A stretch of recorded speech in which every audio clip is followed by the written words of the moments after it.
ठरलं तर मग या मालिकेच्या 11 नोव्हेंबरच्या भागामध्ये फायनली अर्जुनने मधुभाऊंना सोडवलेलं आहे.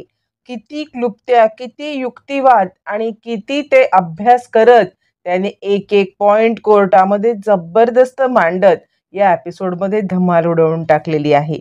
11 नोव्हेंबरच्या भागामध्ये सायली फराळाची तयारी करत असते. ती दिवाळीचा फराळ करत असते, दिवाळीची तयारी करत असते, पण तिचं लक्ष कोणत्याही कामात नसतं.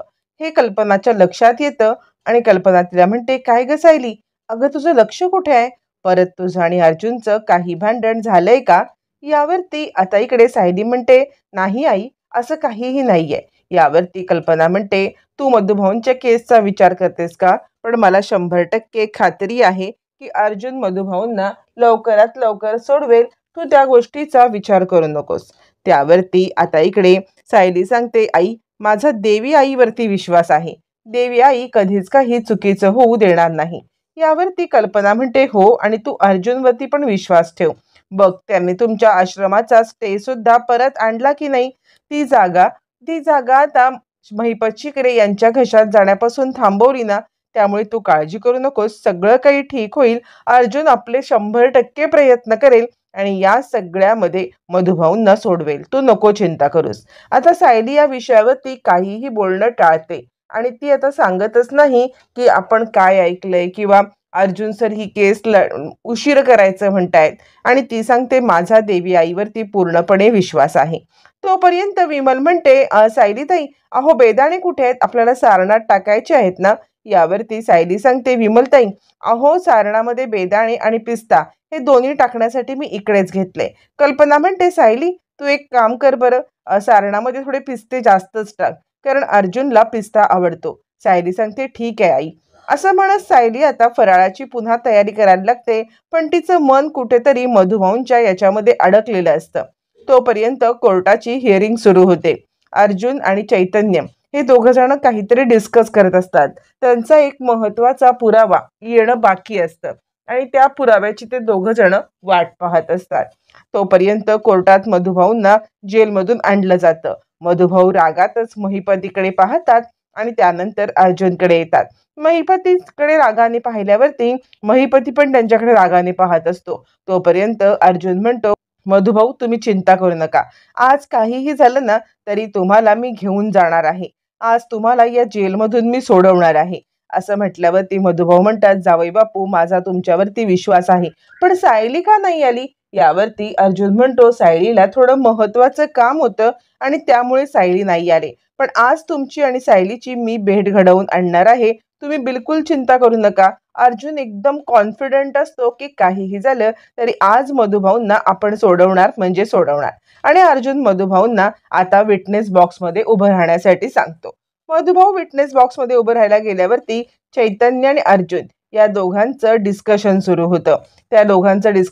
होतं आणि कोणते पुरावे, कसे पुरावे याबद्दल चर्चा सुरू होते. चैतन्य पुराव्याची वाट पाहत असतो. आता तोपर्यंत कोर्टामध्ये केस सुरू करण्याची वेळ येते. आता तोपर्यंत इकडे आता जज साहेब येतात आणि पवार म्हणजे आता महिपत शिकरे यांचे वकील पवार हे सुद्धा असतात. मग अर्जुन ओपनिंग स्टेटमेंट देतो. अर्जुन सांगतो की सगळ्यात महत्वाचं म्हणजे तो एक कागद देतो, जेलमधली मधुभाऊंची वर्तणूक, आणि तो कागद कोर्टात सबमिट करतो. जज साहेबांच्या समोर तो कागद येतो आणि अर्जुन सांगतो, आतापर्यंत 1-1.5 वर्षामध्ये माझे क्लायंट मधुकर ठाकूर हे या कोर्टाच्या आदेशानुसार जेलवरती आहेत आणि त्या जेलमधलं हे सर्टिफिकेट, त्या जेलमध्ये त्यांच्या हातून कोणतीही एक चूक तर सोडा, पण त्यांची वर्तणूक ही इतकी चांगली आहे ना की या सगळ्यामध्ये त्यांची बेल नक्कीच मंजूर व्हावी असं मला वाटतं. त्यावरती आता ॲडव्होकेट पवार हे डिफेन्समध्ये येतात आणि ते म्हणतात, म्हणजे माझे वकील अर्जुन सुभेदार हे आता मधुभाऊंच्या जामिनाची अशी काही मागणी करतायत की त्यांनी पॉकेटमारी किंवा चोरी असा गुन्हा केलेला आहे. त्यांनी खुनाच्या गुन्ह्यात अडकलेले आहेत आणि खुनाच्या गुन्ह्यामध्ये चांगली वर्तणूक आहे म्हणून तुम्हाला जामीन मिळणं हे किती हास्यास्पद आहे. म्हणजे माझ्या वकिलांना अजिबात माहीत नाही आहे का की खुनाच्या गुन्ह्यामध्ये हे असं चांगल्या वर्तणुकीमध्ये तुम्हाला जामीन नाही मिळू शकत? अर्जुन म्हणतो, मी ज्याप्रमाणे एक मुद्दा कोर्टासमोर मांडतोय ना की त्यांची चांगली वर्तणूक. त्याचप्रमाणे मी हा सुद्धा मुद्दा सांगणार आहे पुढे, की फक्त मी वर्तणुकीवरती त्यांची जामीन मागत नाहीये, तर माझ्याकडे काही ठोस पुरावे आहेत, ज्या पुराव्यांच्या आधारे मी प्रूव्ह करू शकतो की या केसचा आणि मधुभाऊंचा दूरपर्यंत काहीही संबंध नाहीये. आणि तेच पुरावे सादर करून मगच मी त्यांच्या पूर्णपणे बेलची मागणी करणार आहे. ॲडव्होकेट पवार यांनी घाई करू नये. असं म्हटल्यावरती आता ॲडव्होकेट पवार आपल्या जागेवरती बसून जातात. इकडे आता महिपतला थोडासा अर्जुनचा कॉन्फिडन्स बघून थोडा डाऊटच आलेला असतो. प्रिया घाबरलेली असते आणि त्यावरती इकडे आता रविराज म्हणायला लागतात, ज्या कॉन्फिडेंटली अर्जुन बोलतोय ना, त्यामुळे मला असं वाटतंय की नाही, आज कोर्टामध्ये त्याकडे काहीतरी पुरावे सुद्धा आहेत आणि तो कोर्टामध्ये हे सिद्ध सुद्धा करणार आहे की या सगळ्यामध्ये तो मधुभाऊंना नक्कीच सोडवणार. मला 100% खात्री आहे की आज मधुभाऊंची बेल होण्यापासून कोणीही थांबवू शकत नाही. असं म्हटल्यावरती इकडे प्रिया म्हणते, काय रे, तुला चांगलं बोलता येत नसेल तर शाप तरी देऊ नकोस. जर मधुभाऊ बाहेर आले ना, तर ते काय काय माझ्याबद्दलच्या गोष्टी सांगू शकतील आणि किती पद्धतीने मला या सगळ्यामध्ये एक्सपोज करू शकतील, याची तुला काडी मात्र कल्पना सुद्धा नाहीये. असं म्हणत प्रिया या सगळ्यामध्ये आता मात्र वाट पाहत असते की कधी एकदा मधुभाऊ या सगळ्यामधून सुटतील आणि प्रियाला जरा टेन्शनच आलेलं असतं. तोपर्यंत इकडे आता चैतन्यच्या मोबाईलवरती काहीतरी मेसेज येतो आणि चैतन्य पण एकदम कॉन्फिडंट होतो. ज्या गोष्टीची दोघं जण वाट पाहत असतात ती गोष्ट ऑलरेडी आलेली असते. आता अर्जुन आपलं पुढचं स्टेटमेंट सुरू करतो. अर्जुन सांगतो, ज्या पद्धतीने म्हणजे आता बंदुकीमधून गोळी चालवण्यात आली, सगळ्यात महत्वाचा मुद्दा, ही बंदूक आली कुठून, तर त्या बंदुकीचं इन्व्हेस्टिगेशन केल्यानंतर एक गोष्ट समजलेली आहे की ही बंदूक ही मुळातच इल्लीगल आहे. आता मला सांगा, इल्लीगल वस्तू ही कुणास मिळते? ज्यांचे काही इल्लीगल कॉन्टॅक्ट्स असतात, ज्यांचा काही क्रिमिनल बॅकग्राऊंड असतो, ज्यांना काही क्रिमिनल हिस्ट्री आहे, या सगळ्यांना ती इल्लीगल बंदूक भेटू शकते. सगळ्यात महत्त्वाचं म्हणजे मधुकर ठाकूर यांच्याकडे कोणत्याही प्रकारे त्यांची कोणतीही क्रिमिनल हिस्ट्री नाहीये, त्यांच्या हातात कोणतेही क्रिमिनल त्यांचे मित्र नाहीयेत, त्यामुळे त्यांना ही बंदूक मिळणं कठीण गोष्ट आहे. सगळ्यात महत्त्वाचं म्हणजे विलासची क्रिमिनल बॅकग्राऊंड आहे आणि हे कोर्टात सिद्ध होऊ शकतं. विलास हा एका क्रिमिनल बॅकग्राऊंड मधून आलेला माणूस आहे, त्यामुळे ही बंदूक मधुकर ठाकूर यांची 100% नाहीये, हे पण मी कोर्टात सांगू शकतो. आणि हे सिद्ध करण्यासाठी फार काही रॉकेट सायन्स नाहीये. यासाठी मधुभाऊंची हिस्ट्री आहे ना, ती हिस्ट्री चेक केली ना, तर कदाचित तुम्हाला समजून जाईल की या सगळ्यामध्ये मधुभाऊची ही बंदूक असू शकत नाही. त्यानंतर माझा दुसरा मुद्दा माझा असा आहे की या सगळ्यामध्ये आपल्याला महत्त्वाची गोष्ट ही प्रूव्ह करायला पाहिजे की आता आपण या सगळ्यामध्ये एक गोष्ट सांगू शकतो की त्या ठिकाणी तिकडे 3 माणसं होती. सगळ्यात पहिले म्हणजे मधुकर ठाकूर, विलास आणि त्यानंतर तन्वी आणि त्यानंतर साक्षी शिकरे. तन्वी किल्लेदार ह्या लपून होत्या. अशी तिथे माणसं होती आणि ते रिक्रिएशन मला करायचं आहे. असं म्हटल्यावरती ॲडव्होकेट पवार उठतात आणि माझे अशील म्हणजे माझे वकील हे काहीतरी गोंधळ करतायत. तिकडे फक्त विलासच्या व्यतिरिक्त 2च माणसं होती, एक मधुकर ठाकूर आणि एक तन्वी किल्लेदार. तिसरी व्यक्ती म्हणजे साक्षी शिकरे तिकडे नव्हत्या. यावरती मग मात्र आता अर्जुन म्हणतो, ठीक आहे, 3 व्यक्ती नाही तर 2 व्यक्ती, त्या 2 व्यक्तींना मी कोर्टामध्ये बोलवून आता एक नाटुका सादर करतोय आणि 3 व्यक्तींपैकी एका व्यक्तीला पाठवलं जातं.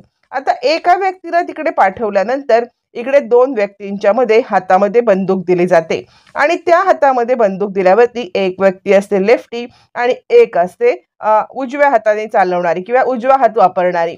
मग दोन्ही व्यक्तींकडे बंदूक देऊन अर्जुन आता सांगतो की ह्या तेवढ्याच वजनाच्या, ज्या वजनाची ती पिस्तूल होती ना, इल्लीगल होती ती खरी, त्याच इल्लीगल पिस्तूलच्या वजनाच्या या खऱ्या म्हणजे ह्या खोट्या बंदूक आहेत. तर मला असं वाटतं की या दोघांच्या हातात मी सेम बंदूक दिलेल्या आहेत, आता यांनी बंदूक चालवावी. असं म्हणत तो आता दोघांच्या हातात बंदूक देतो.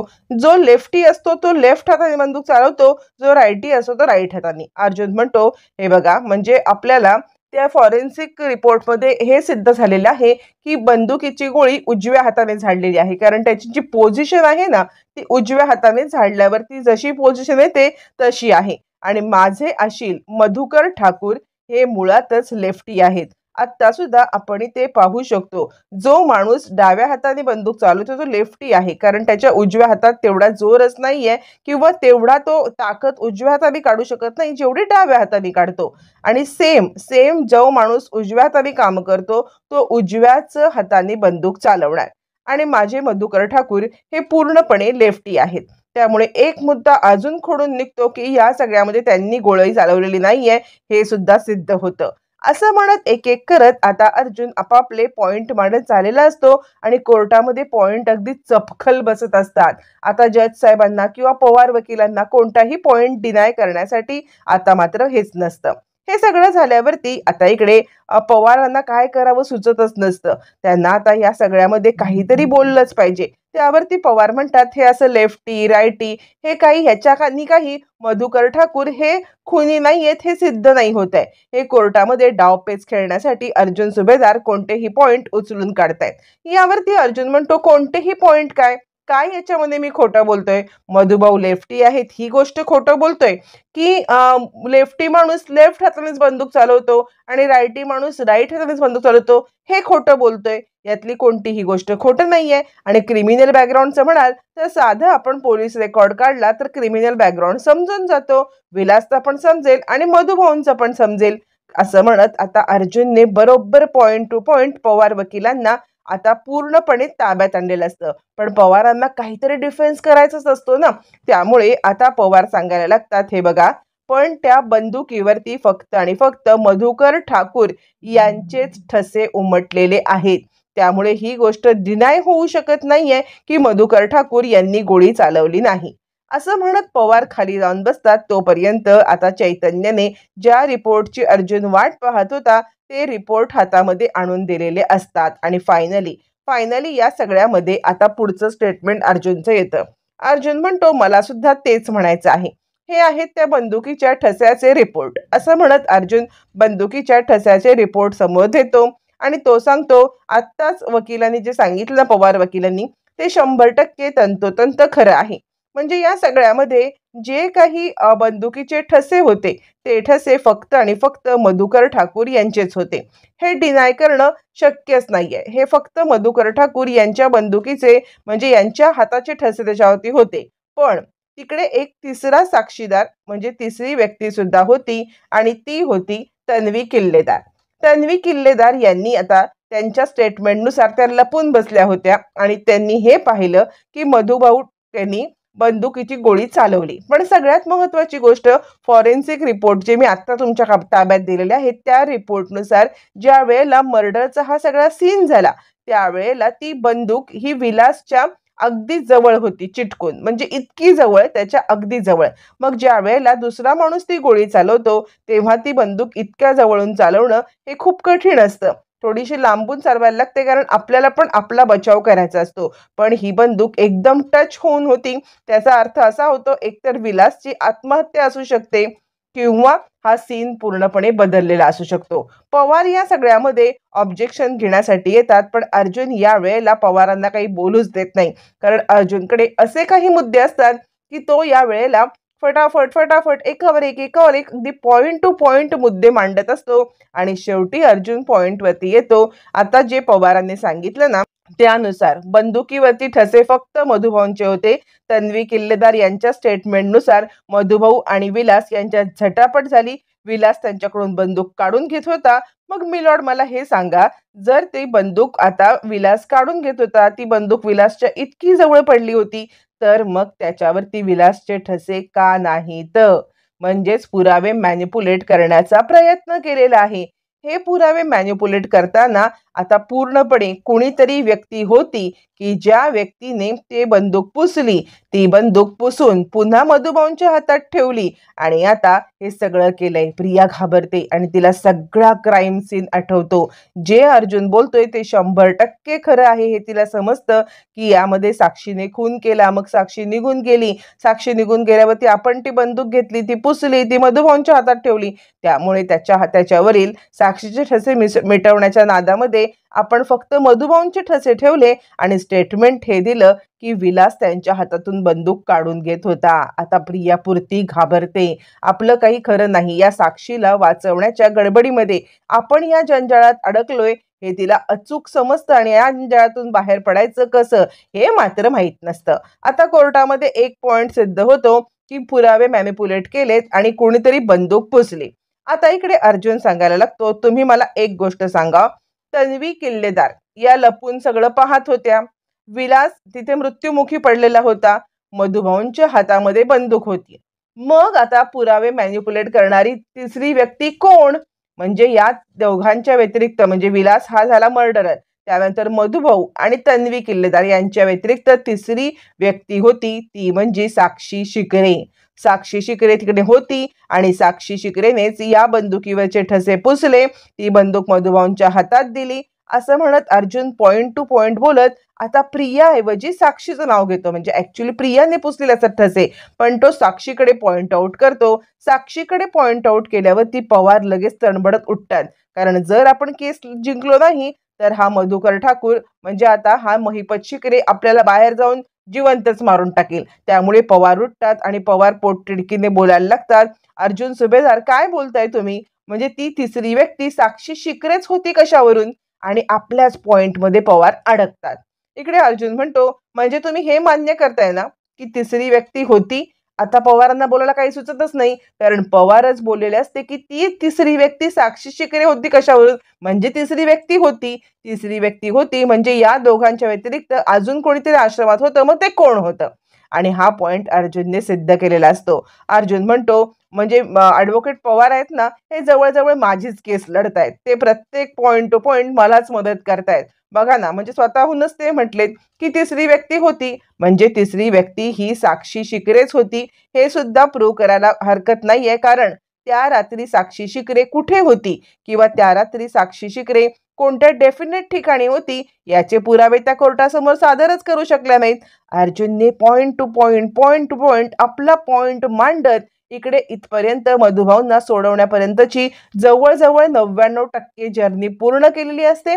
शेवटचा 1% पॉइंट आता अर्जुनकडे असतो आणि तो टाकल्यावरती कोर्टामध्ये मोठा बॉम्ब फुटणार असतो. इकडे ॲडव्होकेट चांगलेच गडबडतात. काय बोलतोय आपण, काय करतोय आपण? आणि मग ते आता काहीही डिफेन्समध्ये बोलायला लागतात आणि ते म्हणतात याचा अर्थ असा नाही होत की साक्षी शिकरे तिकडे होत्या आणि त्यांनी खून केला होता. यावरती अर्जुन म्हणतो, हे बघा, मी सुद्धा असं नाही म्हणत आहे की मधुभाऊ तिकडे नव्हते आणि त्यांनी खून केला नाहीये म्हणून. हे सगळं बोलणं आहे ना, हे पुराव्यावरती चाललंय आणि एक एक पुरावे आम्ही सादर करतोय. मधुभाऊंनी खून केला नाही याचे पुरावे आम्ही सादर करतोय, पण त्याचप्रमाणे साक्षी शिकरे यांनी खून केलाय हे सुद्धा पुरावे आम्ही सादर करणार आहोत. इकडे आता काय बोलावं अरविंद यांना कळतच नाही आणि ते आता गडबडतात. त्यावरती अर्जुन म्हणतो, या उपर मी अजून सुद्धा एक हे सादर केलेला होता किंवा मी अजूनही एक स्टेटमेंट केलेलं आहे की साक्षी शिकरे या खुनी असण्याची कारण अनेक आहेत. कारण मुळात त्या लेफ्टी आहेत, मुळात तिसरी व्यक्ती तिकडे होती आणि सगळ्यात महत्वाचं म्हणजे या सगळ्यामध्ये साक्षी शिकरे यांनी खुनाच्या रात्री त्या कुठे होत्या हे सांगण्यास नकार दिला. हे प्रूव्ह करण्यास सुद्धा त्या असमर्थ ठरल्या आणि या सगळ्यामध्ये त्यांनी जे केलं ना ते इतकं विचित्र होतं की त्यांनी शिवानी नावाचा एक खोटा साक्षीदार तयार केला. त्या खोट्या साक्षीदाराला मीच खोटं प्रूव्ह केलं होतं ना, आठवतंय ना मागचं सगळं? शिवानी नावाची मुलगी त्यांनी समोर आणली की त्या मुलीला मी या ग्राउंडवरती भेटले, मी ड्रंक केलं होतं, मी त्या मुलीला भेटले, तिने मला लिंबू पाणी दिलं, मला घरी घेऊन गेली. हा पुरावा सादर करण्याची गरज का पडली? असं म्हणत शेवटचा पॉइंट टाकत अर्जुनने केस जिंकलेली असते. आता अर्जुन म्हणतो, जर आपल्या मनात खोट असेल ना तरच खोटे पुरावे सादर करायला लागतात ना. जर त्या खरंच कुठेतरी गेल्या होत्या तर खरे पुरावे दिले असते, पण पुरावे मॅनिप्युलेट करण्याची गरज कुणाला पडली? साक्षी शिकरे. आणि त्यामुळे मी अजूनही हा दावा करतोय की खुनाच्या रात्री साक्षी शिकरे या आश्रमातच होत्या, कारण त्या प्रूव्ह करू शकल्या नाहीयेत की त्या रात्री कुठे होत्या. अर्जुनने शेवटचा मुद्दा टाकता सगळेच गडबडतात. तोपर्यंत इकडे सायली उदास असते. तिला कल्पना समजवत असते, सायली तू अजून चिंता करत बसलेस का? हे बघ, माझा अर्जुनवरती पूर्ण विश्वास आहे.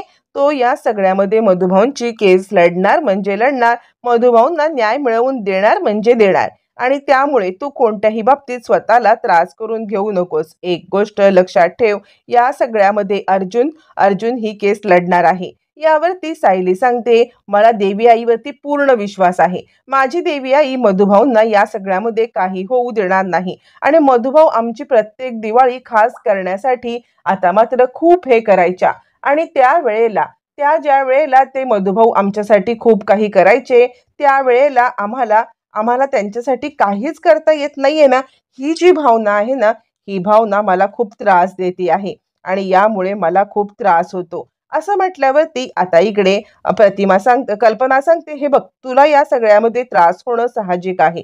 कारण या सगळ्यामध्ये आपल्याला एक गोष्ट विसरता येणार नाहीये, की मधुभाऊंना अर्जुन सोडवणार आहे.